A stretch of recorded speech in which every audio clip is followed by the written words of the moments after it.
आपण पाहत आहात प्रेस मीडिया न्यूज। नमस्कार, आपण पाहत आहात प्रेस मीडिया न्यूज। नाशिक जिल्ह्यातील शिक्षण क्षेत्रासमोरील गंभीर समस्या आणि विद्यार्थ्यांच्या सुरक्षिततेचा मुद्दा ऐरणीवर आलेला आहे।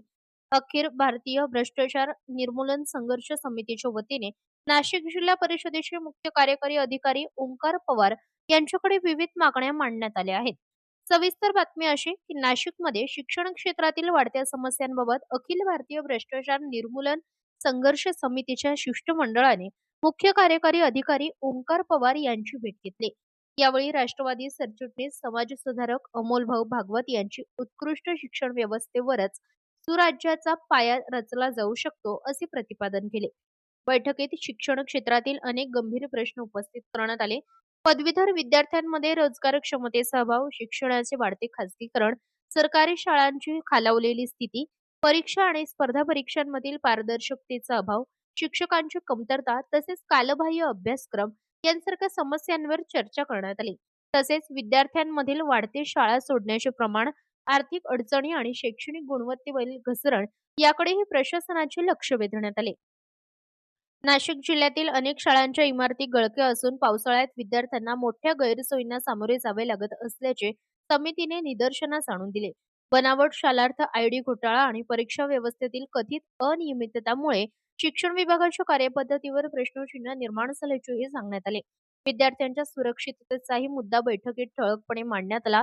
वसतिगृहे आणि शाळांमधील गैरवर्तनाच्या घटनांमुळे पालकांमध्ये चिंता वाढत असून विद्यार्थ्यांच्या संरक्षणासाठी कठोर उपाययोजना करण्याची मागणी करण्यात आली।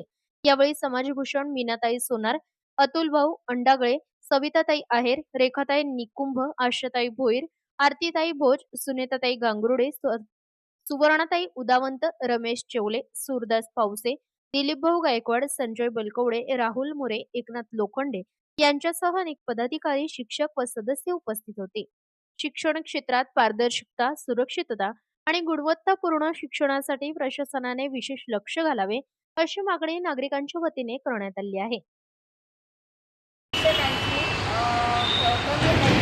कमीत कमी 3 ते 4 शिक्षक पाहिजे, नियुक्ती केलेली पाहिजे, जेणेकरून मुलांना चांगल्या प्रकारे कला क्षेत्रामध्ये, क्रीडा क्षेत्रामध्ये प्रोत्साहन देण्यात येईल।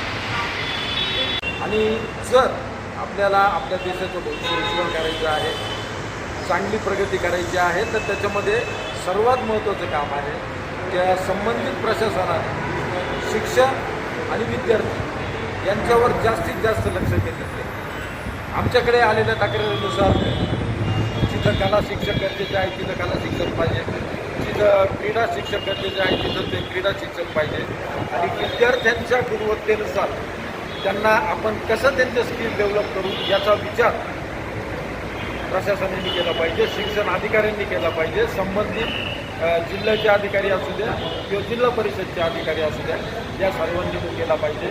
आणि हा विचार केल्यानंतर आपला समाज आपण कुठल्या दिशेने नेतो हे सुद्धा महत्त्वाचं आहे।